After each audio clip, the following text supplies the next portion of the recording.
There are so many things out of our control when it comes to getting pregnant, having a healthy pregnancy and the health of our babies. Medical science and research don't have all the answers. Some women are told they can never get pregnant, then they do. These are miracles given to us by the divine and angelic forces, who are always working with mothers and babies to support their health and development. Others, sadly, are unable to conceive and have no clear reason why.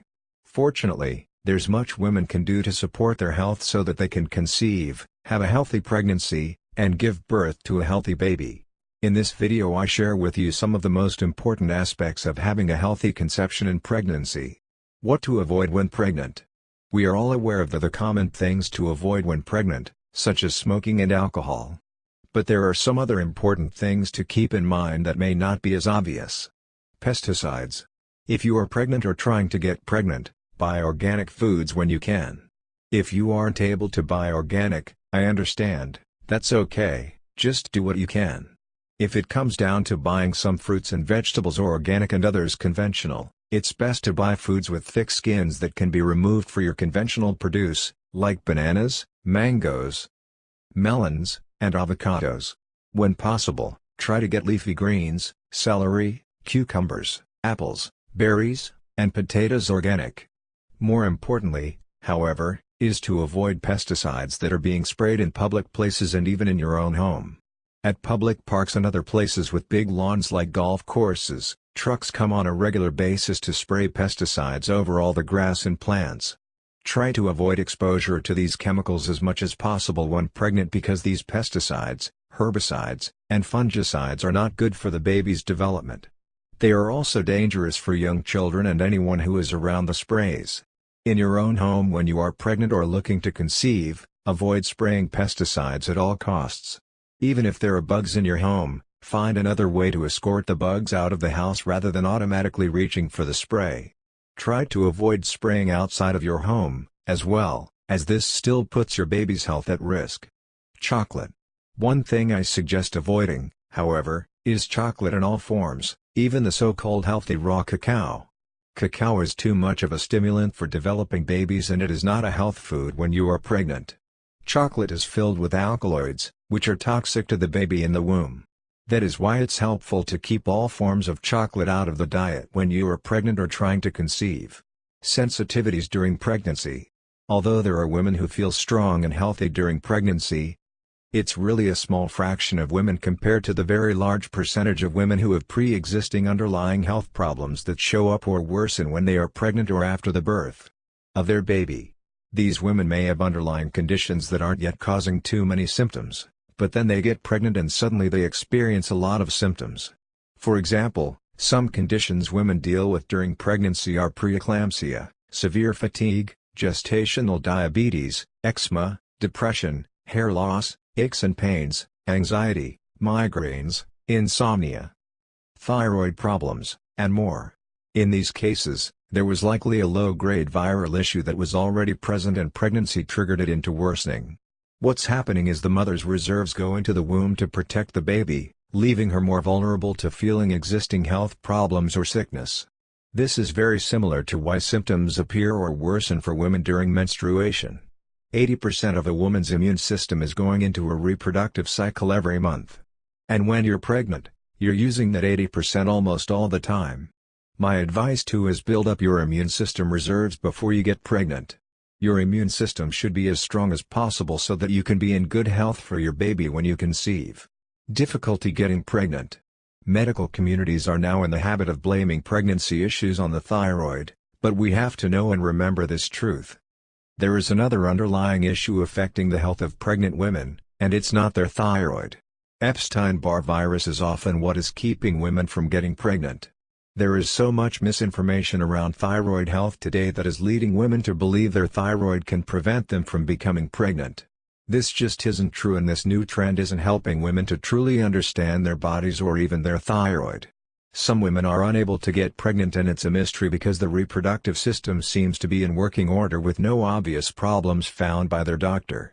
The family's doctor may do tests and conclude that everything should be normal for both the man and the woman. What could really be happening is that the woman has a viral issue that is preventing her from becoming pregnant. However, if it's not a viral issue at all, It could simply be a matter of retraining the reproductive system.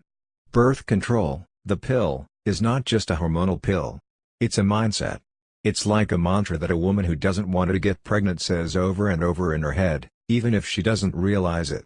I don't want to get pregnant. God forbid if I ever get pregnant. I hope I'm not pregnant. It's not a good time in my life right now to get pregnant. These are just a few examples of the mantras that are common. There are endless possible mantras because of complicated relationships and situations. Someone could be in a relationship that they don't feel is ready for a child to be brought into, or they may feel they need to focus primarily on their career for a while longer before having a baby.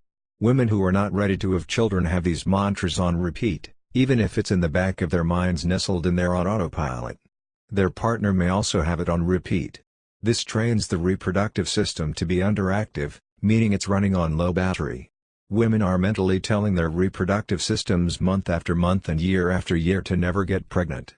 Then suddenly one day, a woman is ready to conceive, but her reproductive system has been trained to be switched off for so long that it needs some time to charge up. A woman ready to conceive must now focus on firing her reproductive system back up and changing her program.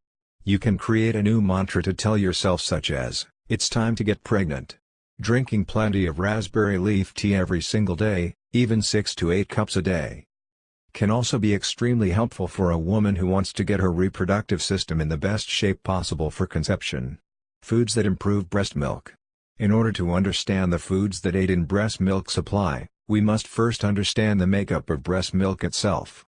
Breast milk is mostly sugar, and on average it only has 1 to 1.5% protein. Some healthy women have breast milk that contains an even lower percentage of protein at 0.75%, while others have up to 2.5%. Every woman's body is different. It's very low in fat and very high in carbohydrates. This is critical to understand because unfortunately women are often afraid of eating a piece of fruit because of what they've been told by well-meaning but misguided health professionals. The reason breast milk is so high in sugar is for the baby's development and growth. Surprised? Yes, baby's development and growth. The glucose needs to be very high in order to develop the brain of the baby. The baby needs more carbohydrates than anything else in order to grow and develop properly. The reason I'm so passionate about sharing this information is that mothers are sadly given the wrong information every day. Women are told to eat more protein and more fat, but too much protein and fat will actually decrease your supply of breast milk. High protein, low-carb diets are actually bad for breast milk production and bad for babies. I can't tell you how many mothers I have worked with who had a very low breast milk supply and they got their milk back by eating potatoes. If you don't eat enough carbohydrates while pregnant, the baby won't be getting what the baby truly needs. It is essential to focus on the good carbohydrates while pregnant and breastfeeding. Focus on potatoes, especially non-sweet potatoes, like russet and Yukon Gold. If you are going to eat grains, enjoy the highest quality grains like millet and quinoa. If you're going to eat animal protein, don't let it completely dominate the diet. Try to make room for other healthy options, such as important healthy carbohydrates. Supplements. All women are recommended to take prenatal vitamins during pregnancy. However, I do not think it is necessary because most of the vitamins sold in stores are not high quality or effective. My recommendation is to take spirulina and barley grass juice extract powder. Take about 1 teaspoon of each every day. These healing foods do more for a woman and her baby than any prenatal vitamins do or can offer extra support while you're on a recommended prenatal. Some high-quality prenatal supplements I like are Innate Response Prenatal and Mary Ruth's Organic Liquid Multivitamin and Multimineral. In description below video you can find links to these supplements. Also, taking 1 drop of nascent iodine daily, even if you don't think you have a thyroid condition, can be very helpful. Just 1 drop a day supports a healthy pregnancy and protects the mom and the baby. In addition, take 1 milligram of methylfolate daily or every other day when you're pregnant. Thank you for watching this video. Please subscribe,